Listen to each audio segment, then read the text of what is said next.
This conference will now be recorded. नीलकण्ठाय शम्भवे अमृतेशाय शर्वाय महादेवाय ते नमः। ॐ मृत्युञ्जयाय रुद्राय नीलकण्ठाय शम्भवे अमृतेशाय शर्वाय महादेवाय ते नमः। ॐ मृत्युञ्जयाय रुद्राय नीलकण्ठाय शम्भवे अमृतेशाय शर्वाय महादेवाय ते नमः। ॐ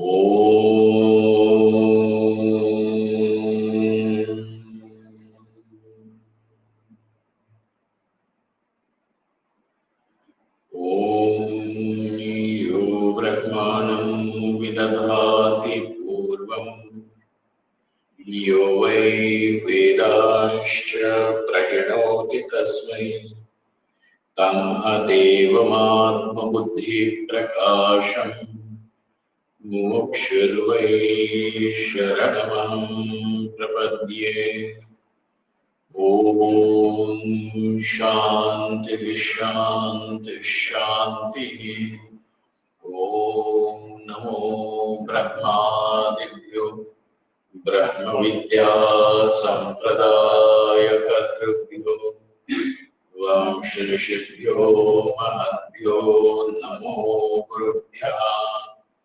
सर्वोपप्लवरहितः प्रज्ञानघनः प्रत्यगर्थो ब्रह्मैवाहमस्मि ब्रह्मैवाहमस्मि।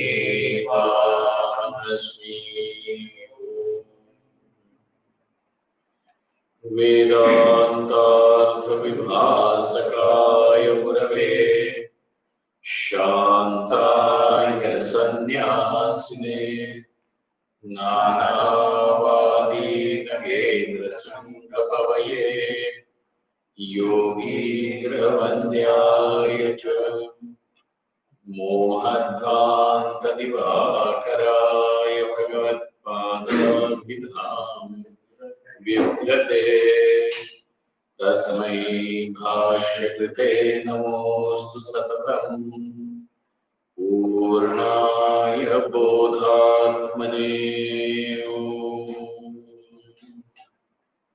यस्य निःश्वसितं वेद वेदेभ्यो यो वेदेभ्योऽखिलञ्चक निर्ममेतमहं वन्दे विद्यातीर्थमहेश्वरम्।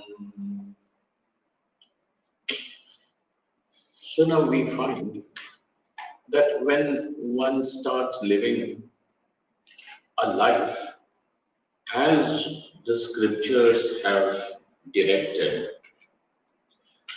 systematically passing through one phase into the next phase,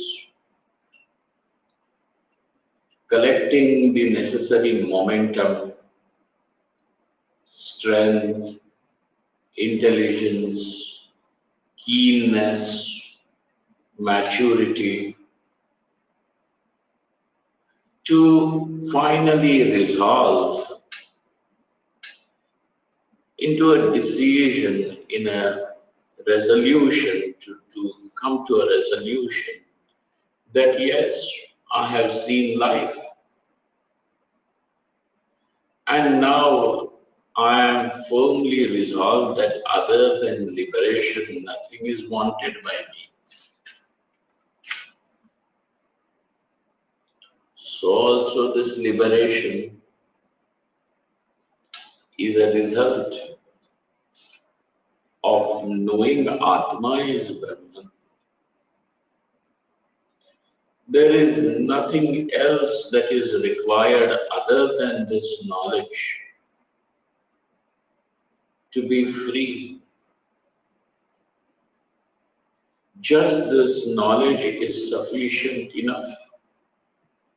No other assistance, nothing else is required. But for that knowledge to take place, one has to go through all this, which has been called as Chitta Shuddhi and Ekagrata. Technically, it is called as Chitta Shuddhi, purification, where one's mind is bereft of all ambitions, worldly or otherworldly, all desires, worldly or otherworldly. There is no need for glorification of the ego, for the satisfaction of the senses, for the appeasement of the whims and fancies. When one has found that all these things are, are hollow, only an illusion, then one resolves that other than liberation, nothing else. Then everything else which is not required, the means to that which is karma, also is naturally given up, and therefore we are going to say Sarva Karma Sannyasa Purvaka Jnana. It is through renunciation that the knowledge destroys the ignorance, and one discovers that the life is already bathing in blessedness. Before one discovers this fact, till then one is constantly complaining, miserable, and thinks that life is wretched. I am rotting in all the situations, and therefore a person keeps on jumping from one place to another place, one activity to another activity, just in pursuit that maybe the earlier activity, earlier place, earlier relation, earlier situation was not good enough. It was never ever good enough, but the mistake that the person makes now is he starts thinking that another situation, another place, another person is going to be good. This is a mistake. If you have learned, then your learning should make you wise and set you free to pursue the knowledge. And all that is to be known is that the Atma is Purnam, is Anantam, infinite. This is what the self is.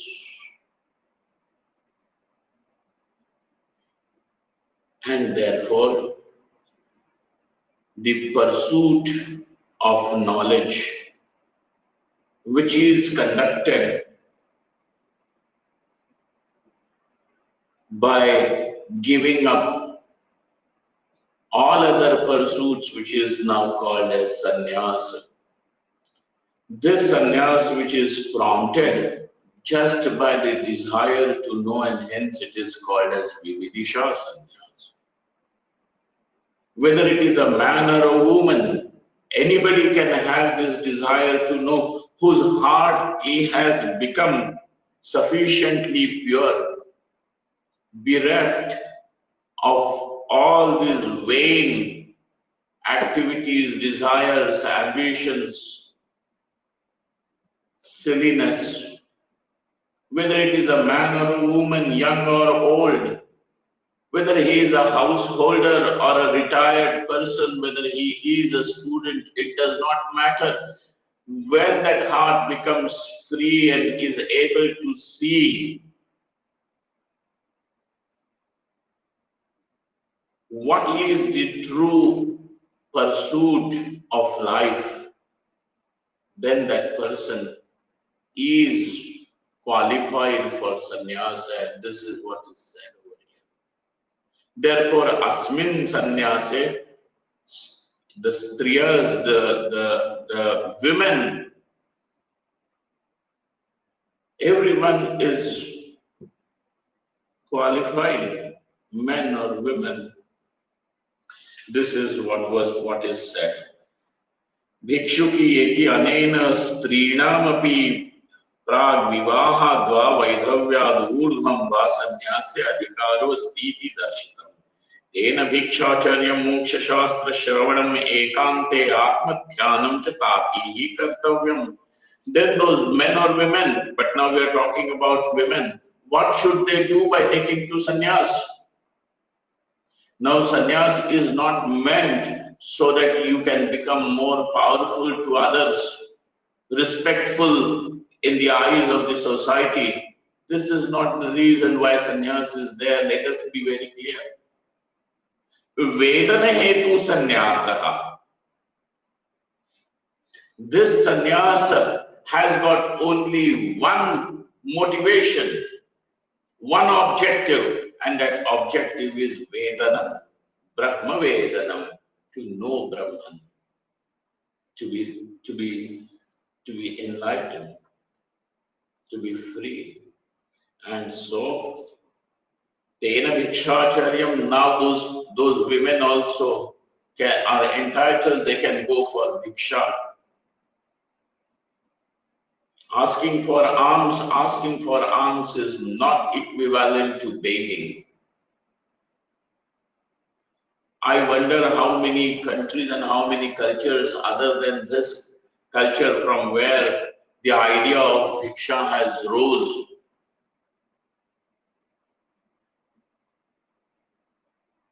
Even the monks in Italy, in all those places, monasteries, they cultivate their wine, though that wine is sold, and then the food is, so they are still earning, doing an economic activity. Here the monk, the sannyasi, is not at all involved in any kind of income generation. Bhikshacharyam, and therefore when a sannyasi comes to the door, every householder thinks in this culture that it is indeed his privilege that a sannyasi has come to the door for bhiksha.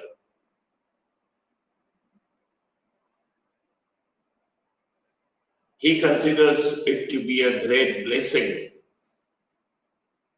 Tena bhikshacharyam moksha shastra shravanam.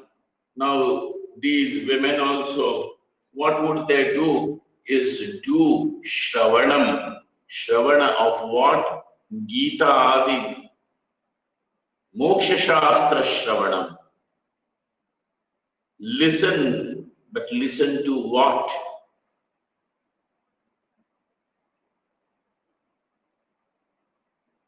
To moksha shastra. And then ekante atma dhyanam, and by being all alone, ekante atma dhyanam, they should practice samadhi, atma dhyanam, meditation on the self. Tahi kartavyam, and the insignia of such sannyasi is the tridanda.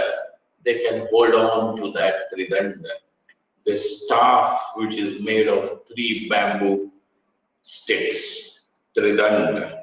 Iti moksha dharme chaturdhari tikayam surabha chanaka samvade. And where has the teacher brought this reference? He says that it is not something that comes out of my hat. We find the reference to the women also.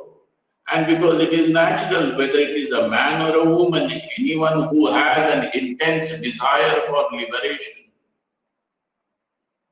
and has the capacity who is endowed with viveka, vairagya, and has the desire for liberation, now is entitled to sannyas, and therefore it is perfectly justified. Therefore, there is no gender distinction over here, whether it is a man or a woman. And why does the teacher over here has to use the word api?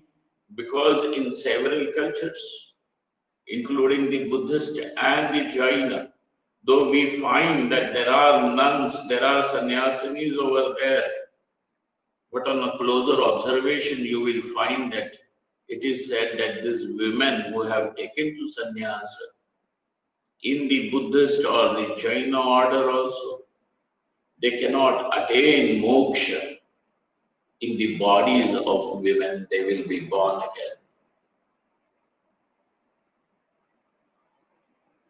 But over here we are saying that there is no such distinction as long as the person is endowed with viveka, vairagya and mumuksha.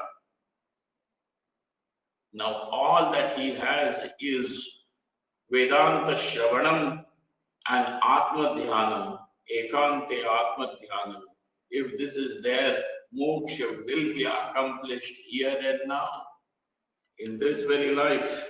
And this is also going to be our subject matter about Jivanmukti later on. But this is a prelude to that.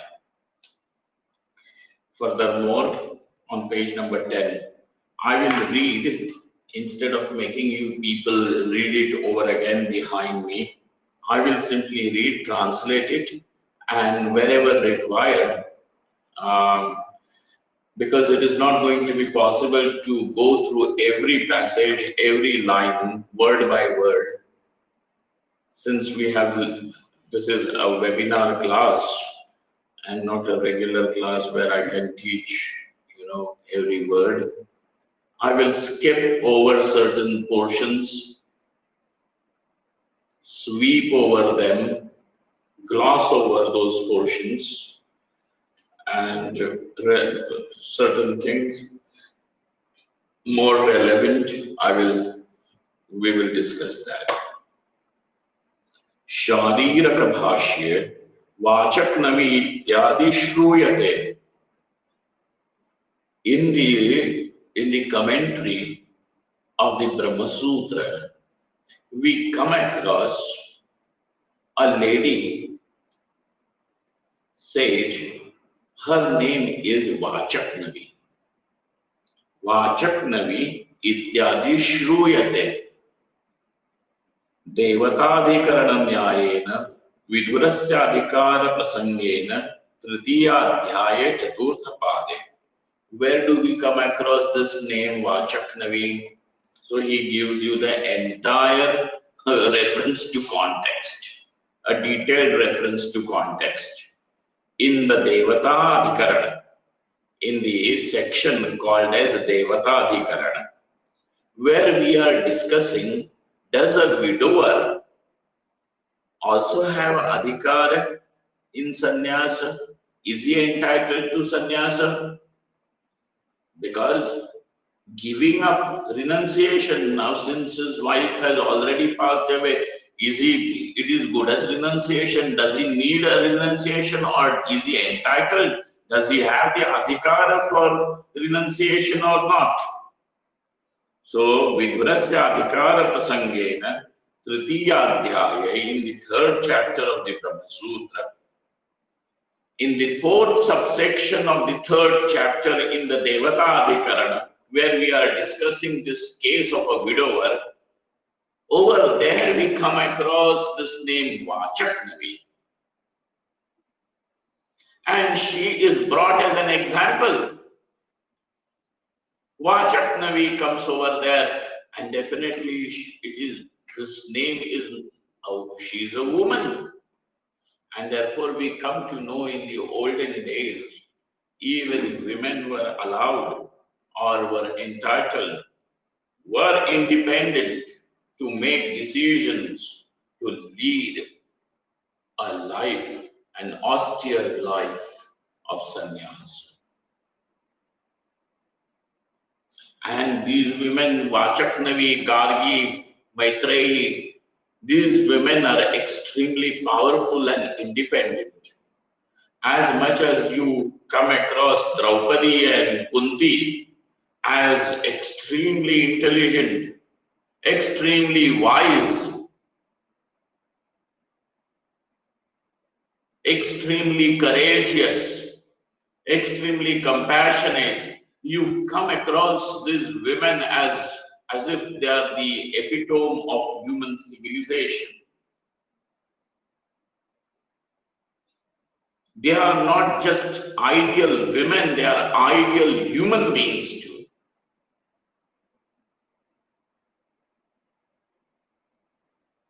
They are shining stars. Like that, we come across Vachaknavi, Gargi, Maitreyi in the Upanishads. They are shining. And so, देवताधिकरणन्यायेन विदुरस्याधिकारप्रसंगेन तृतीयाध्याये चतुर्थपादे शारीरकभाष्ये वाचक्नवी इत्यादि श्रूयते. We hear about Vachaknavi. And then Ataha eva Maitreyi Vakyamamnayate. So also now, therefore, we will also give you an example of the statement made by Maitreyi. Maitreyi is Yajnavalkya's wife. Yajnavalkya is another North Star. In fact, Vidyaranya will come to say Bhagwan Yajnavalkya. In the next paragraph, you will come across his name as, you will say Bhagwan with that kind of what do they call, reverence, devotion, he is going to speak about him. So Yajnavalkya's wife is Maitreyi. One day Yajnavalkya comes home and declares to his wife, Maitreyi, now the time has come that I should take to sannyas. I am giving you all the wealth, property, possessions, and thereby you will be able to lead the rest of your days most comfortably without becoming dependent. And he wants to say goodbye, take her permission, and then lead a life of sannyas. At that point, Maitreyi asks, please tell me that since you are giving up all these things, what is it? What is the reason for which you are giving up all this? All the possessions, all the wealth, all the property, you have toiled hard to get it, and then now you come only to give it up, which means the reason for which you are giving it up also means that you have found something more interesting, more meaningful, more valuable than all this. And he says, I'm giving it up all because now I want to be established in that knowledge in which one goes across all the fear, death,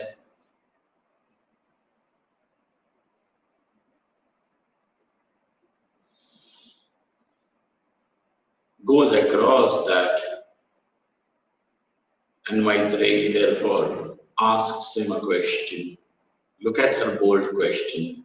She says, Yenaham namratasyam kimaham tena kuryam yadeva bhagavan veda tadeva me vibruhiti. Maitreyi says that since you are giving it up, That means giving all these things up, renouncing. That means these things are not going to give you what you want. Shokasya param, mrityoho param. Going beyond suffering, going beyond death will not be delivered to you by this property, by the possessions, by all the wealth, by relations, name, fame, popularity. This will not give you that. He says, of course not. Then she asks, then are you leaving this for me, thinking that this will give me amritam, amritatvam? That will it give me, will it take me across? And therefore, hey Bhagavan, oh Sir, Lord, a teacher is always addressed like that. Ye naham namritasyam kimaham tena kuryam. What will I do with all this? She is not saying, what will I do with all this without you?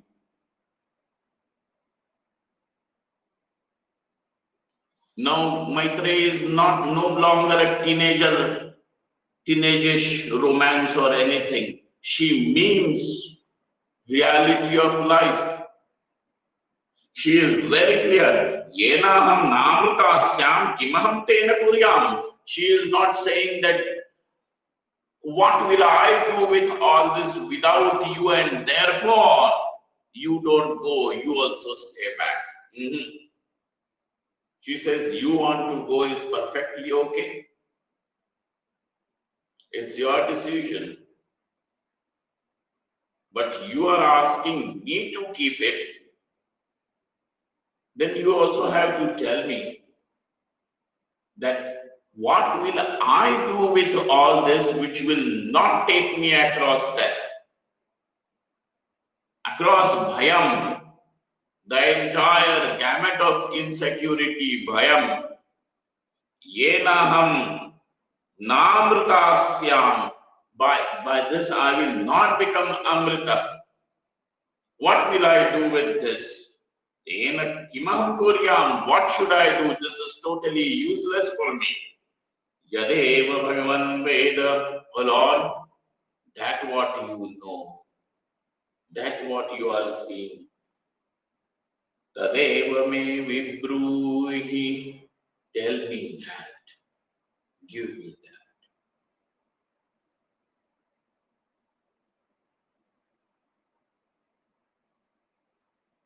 The later Buddhist period, where Buddha's life was written down, chronicled into his biography by the later followers, then somehow have reflected the same character of Maitreyi in Yashodhara, but in a little different way. Yashodhara loves Buddha. She loves Siddhartha Gautam, not Buddha. Her husband, Siddhartha Gautam. She waits and waits for him till the day he comes to the palace as a mendicant for asking alms.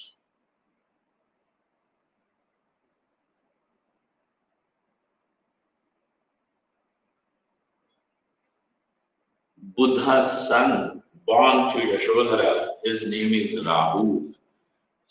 Buddha, Siddhartha Gautam only had named him Rahul.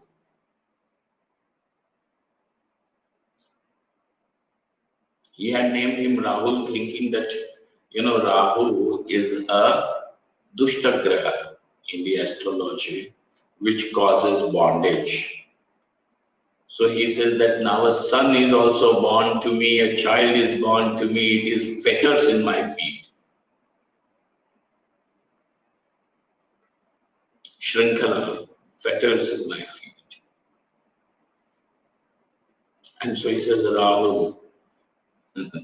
So this Rahul she tells her son, that man who has come is your father.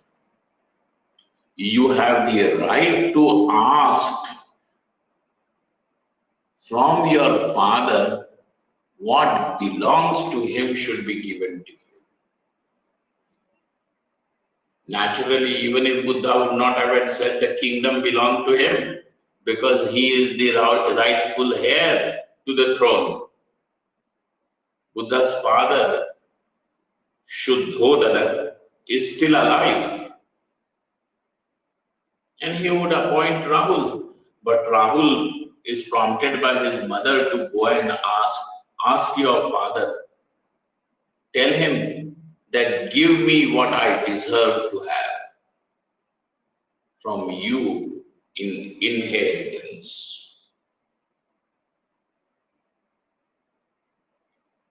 What belongs to you, that knowledge, give. So this particular aspect is very beautifully painted over there in Yashodhara's words, in Yashodhara's character through Rahul, in the chronicles of where Buddha's life is chronicled.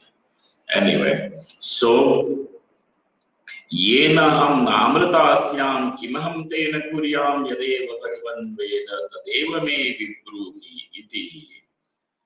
So now, brahmachari grahasthavan prasthanam kenachit nimitena sannyasashrama svikare pratibadhe sati swashrama dharmeshu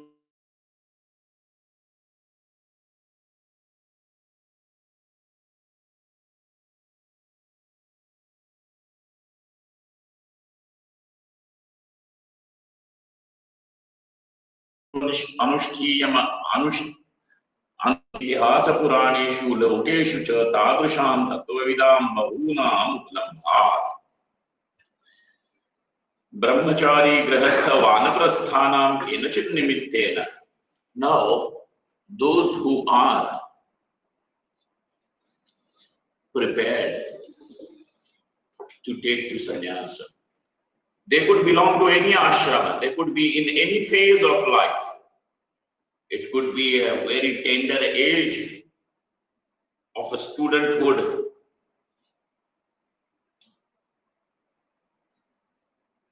the dynamic phase of a grihastha, or the mature calmness of the vanaprastha.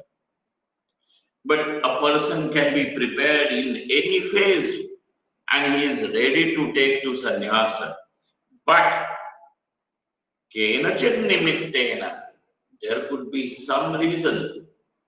Kenachit nimitta, there could be some reason because of which sannyasa ashrama svikare pratibadhe sati.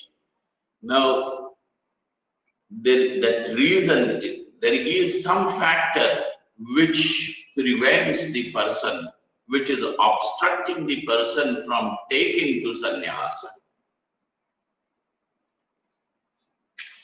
It prevents the person from taking to sannyasa ashram. Then what happens? Swashrama dharmeshu anushthiyamaneshu api. Then over there, a very important thing, please note. Over there at that time, then that person should live in his own ashrama. Continue to live as a householder or a vanaprastha or a brahmachari. Continue. Do not get frustrated and do not create a drama that I am not been able to take to sannyasa and because my father did not allow me or something. Please don't create a big drama. At that time, swashrama dharmeshu anushthiyamaneshu api vedanatho manasa karma tyago na virudyate.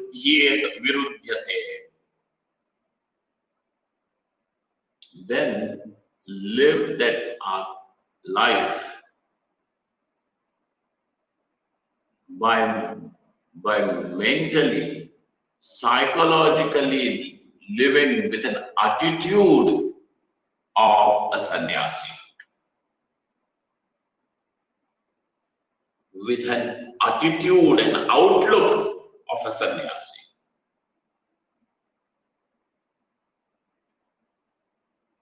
Many years ago, when I was still young, I had this opportunity of meeting Professor K.V. Vilsare. K.V. Vilsare was a brilliant teacher of philosophy. And when I met him, he was quite old.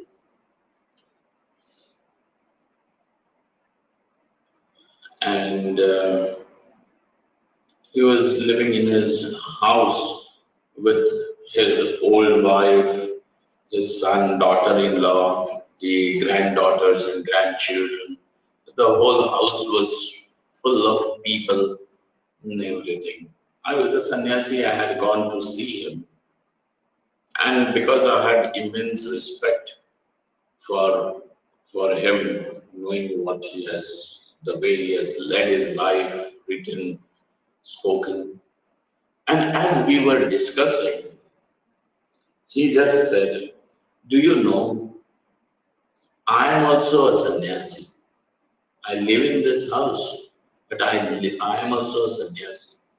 I asked him that you are living with all these people around, your wife, your children, your grandchildren, and they all seem to be happy with you.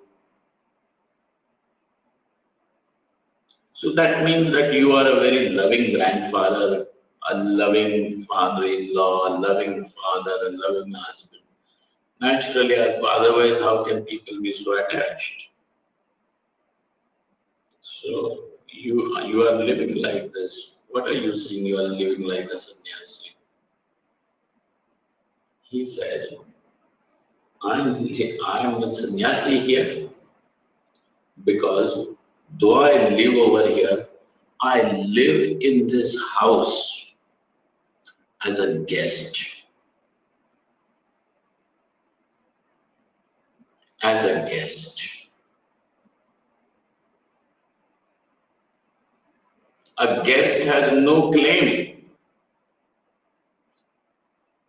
A guest has no claim. I live like a guest, which means when the opinion is asked, then will he give opinion.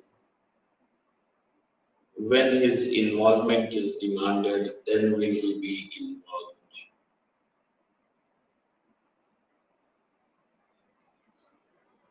Living with an attitude of a sannyasi. Na virudhyate. And then living like this in that same ashrama. And how does he say? Manasa karma tyagaha. Manasa karma tyagaha is through viveka, with an attitude, with an outlook of a sannyasi, na virudhyate. Then with a little pause, the teacher says, Shruti Smriti Itihasa Puraneshu Loke cha Tadrisham Tattvavidam Bahunam Upalambhat. He says, we come across thousands of such great enlightened people. Where did you come across them? He says, Shrutis, you are going to meet them. Where? In the Upanishads,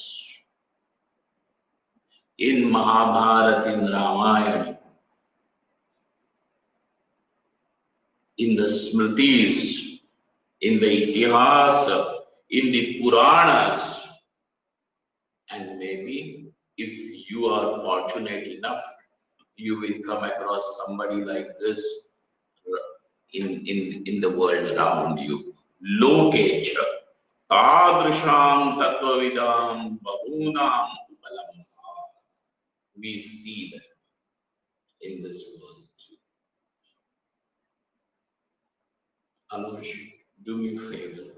ऊपर से अच्युत राय motor उनकी जरा comment वो पुस्तक लाना. यस्तु दंडधारणादि रूपो वेदन हेतु परमहंसाश्रमः स पूर्वाचार्यैर्बहुधा प्रपञ्चितः इति अस्माभिः उपरम्यते इति विविदिषा संन्यासः. Now, yastu dandadharanadi rupo vedana hetu. Now that sannyas which we have spoken about, and in which, of course, the Vividisha sannyas where one takes to proper institution called sannyas, not just an attitude of sannyas.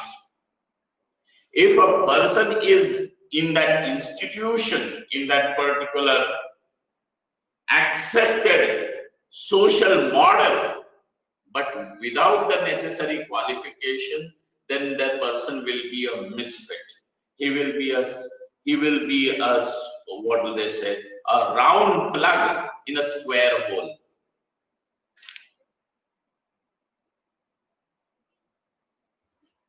Will be a total misfit. Yastu dandadharanadi rupo vedana hetu paramhamsa shramaha. Now that sannyasa which is marked with what? By holding the staff, etc. Which means the ochre clothes, the staff, the kamandalu, the water pot, etc. All these things are there. So Purvacharya Bahudha Prapanchitaha. Now, how should that be? Has been discussed by our earlier teachers quite exhaustively. Purvacharya Bahudha Prapanchitaha. This has been explained quite explicitly, quite exhaustively. Iti asmabhihi uparamyate. And therefore, I shall stop over here. We will stop over here in this discussion because it has already been exhaustively, very clearly discussed by our earlier teachers in the tradition. Iti vividisha sannyasa. This is the vividisha sannyasa. Now, there is a very nice thing where the teacher says Shruti Smriti Itihasa Puraneshu Lokecha Tadrasham Tattvavidam Bahunam Palambhat, that we come across such great enlightened beings or such great wise people who are though leading a life of a grihastha, but internally they are living with an attitude of a sannyasi. Living a life of a sannyasi, but internally the psychology is of a grihastha, is a dangerous combination. But leading a life of a grihastha and internally the psychology is that of a sannyasi is a blessed combination. It should not so happen that for people, for external purposes, a person sees and shows he is a sannyasi, but very well inside becomes a grihastha. Okay, now he gives you, why I did bring this commentary was to just acquaint you with some names which you may come across in this, whether it is the Upanishads or some Smritis or Purana or the Itihasa, Ramayana or Mahabharata. You will come across these great people who are grihasthas externally, but internally they are totally detached, and their commitment is only to Shravana Manana. for Vedanam, wanting to know. So, who are such people you come across? Listen.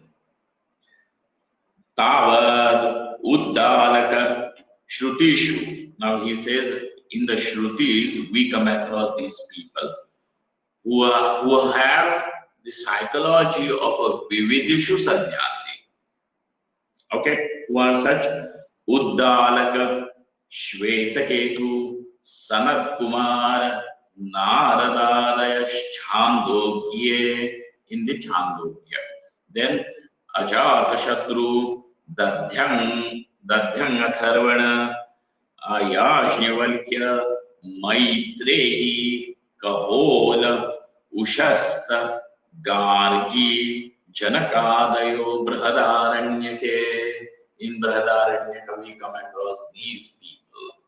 Then, Evam Annepi, Pratardana, Prabhutayaha, Kaushitakyadi Upanishad Prasiddha, Samudahadyaha. Now he has given you certain names that from Brahadaranyaka and Chandogya only as examples. But there are these great people who, in spite of leading a grihastha life, are Vividishu sannyasis. Smritishu,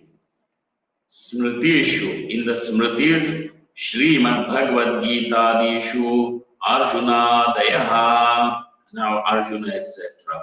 And then Puraneshu cha in Purana, Srimad Bhagavatadishu, Suta, Shaunaka, Vyasa, Kardama, Kapila, Devahuti, Priyavrata, Rishabha, Saubhari, Jadabharata, Rahugana, Yadu, Vidura, Vasudeva, Uddhava, Parikshita, Dayaha. These are the names that we come across in the Puranas. And he is giving you only one Purana, Srimad Bhagavat Purana. That's why it's wonderful. We have to see their lives. Then when we come to know that what does it really mean to live with that attitude, that outlook.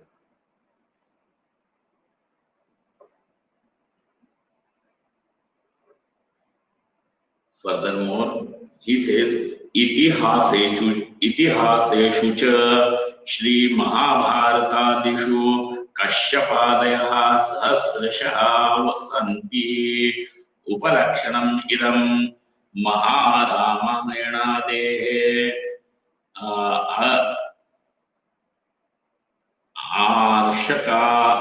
Arshakavya Kavyasyapi. Okay. जो आर्ष काव्य है means आर्ष काव्य means the kavya, the poetry composed by the rishi Valmiki. Tatrapi, in that Valmiki himself, Valmikyadayaha shatashaha suprasiddha evam yoga vasishthado.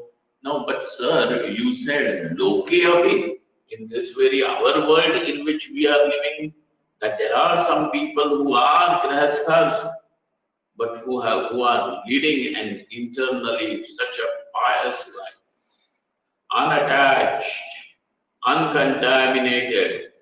Their minds are not at all contaminated by any raga dvesha, in spite of living this the life of a grihastha or a vanaprastha or a brahmachari. Who are such people?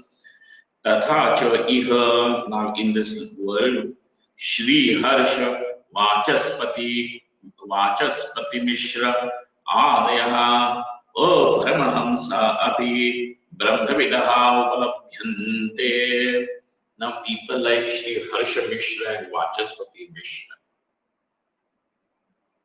Now, these are great people, irrefutable, they stand.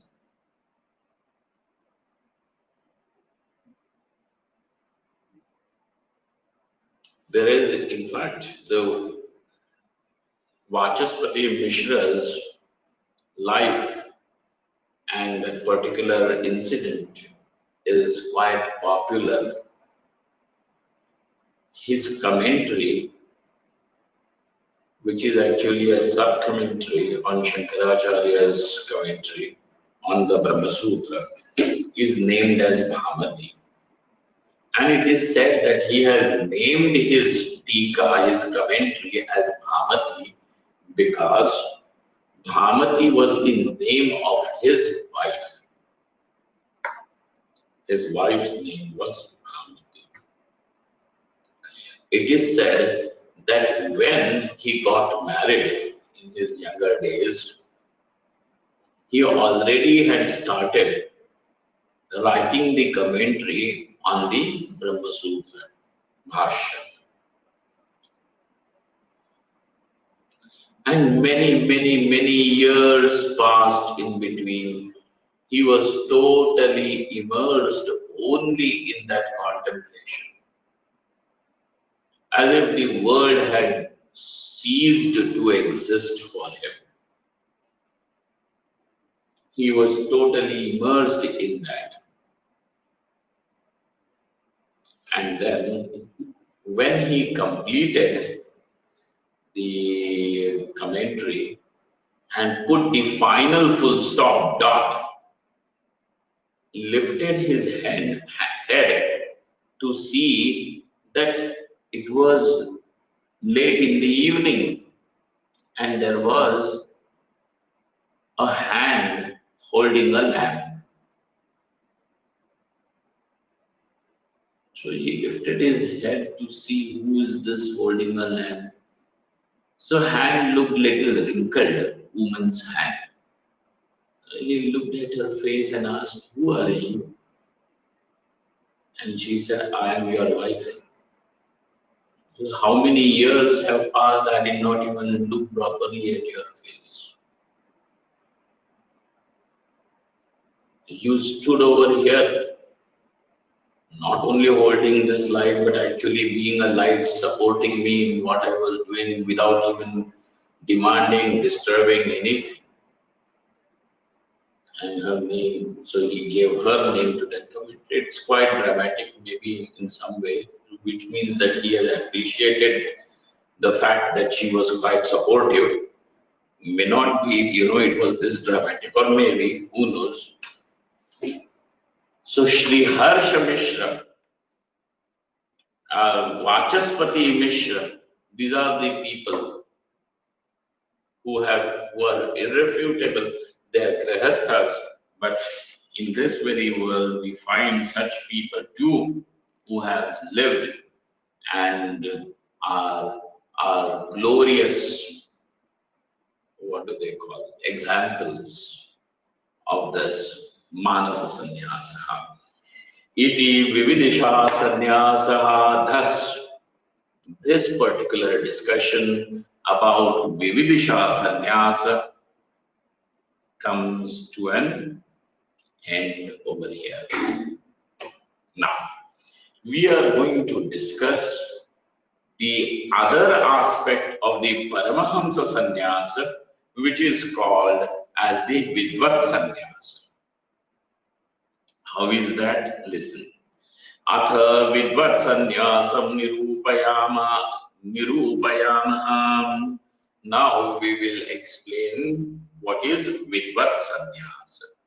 Samyak Anushtitaihi Shravana Manana Nididhyasanaihi Param Tattvam Vidita Vidvadhi Sampadyamano Vidvat Sannyasa. Now, Samyak Anushtitaihi, when a person has done the Shravana, Manana and Nididhyasanam, how? Samyak Prakare, in most flawless manner. The way Shravanam has to be done, the way Mananam has to be accomplished, the way Nididhyasanam has to be done when a person has lived that Shravana Manana Nididhyasanam properly as a grihastha, then what happens? Param Tattvam Viditavadbhihi. And now those who have known the highest ultimate truth, Parama is known. The sannyasa which is sampadhyamana, which is accomplished by them, the relinquishment, the sannyasa, the detachment which comes to them is now that sannyasa which is taken by them is called as vidvat sannyasa. Are you able to see the difference between the earlier one and this one? The earlier sannyasa was taken in pursuit of knowledge. Now this sannyasa is taken after perfection of knowledge. You see? After, so the causal factor, the sannyasa hetu over there is vividisha, is the desire to know. The sannyasa hetu, the causal factor for this sannyasa is not desire for knowledge, is knowledge itself. Okay? So, samyak anushtitaihi shravana manana nididhyasanaihi param tattva viditavadhihi sampadhyamano vidvat sannyasa. Tam cha yashivalkyaha sampadayamasa. Now, this kind of sannyasa was attained by whom? By Yajnavalkya himself, by sage Yajnavalkya. Tatha hi vidvat shiromanir bhagavan Yajnavalkyo vijigishu kathayam bahuvidhena tattva nirupanena ashvalayana prabhutin munin vijitya वीतराग कथायां संक्षेप विस्ताराभ्याम अनेकधा जनकं बोधयित्वा मैत्रेयीं बुबोधयिषुः तस्याः त्वरया तत्त्वाभिमुख्याय स्वकर्तव्यं संन्यासं प्रतिजह्ये. Okay. Now, how do you find that Yajnavalkya has taken to sannyasa and that sannyasa was Vidvat sannyas? How have you concluded? How did you know this? Now, this question is very beautifully answered through incidents in Yajnavalkya's life. Okay? Through the incidents in and he has chosen only certain incidents. Not that he woke up in the morning, had a cup of tea, and then whatever. Not that. That his dialogues have been taken into consideration. A dialogue of debate, a dialogue with Yajnavalkya, what do they call? Janaka. Then Maitreyi. And then finally, he is a declaration that I am going to take to sannyasa. And then by giving instructions, explaining it to Maitreyi, then he goes away. That going away, taking is sannyasa. What kind of sannyasa is that? It is vividisha sannyasa, vidvat sannyasa. Okay? Now we are going to look at that, but we will see this one particular sentence in detail when we meet tomorrow. Om Purnamadaha Purnamidam Purnat Purnamudachyate Purnasya Purnamadaya Purnamevavashishyate. Om Shanti Shanti Shanti Shankaram Shankaracharya Keshavam Vadayaya Sutrabhashakatau Vande Bhagavantau Punah Punah Ishvaro Gurātmiti Murtibheda Vikarine Vyoma Padvyapta Dehaya Dakshinamurtaye Namaha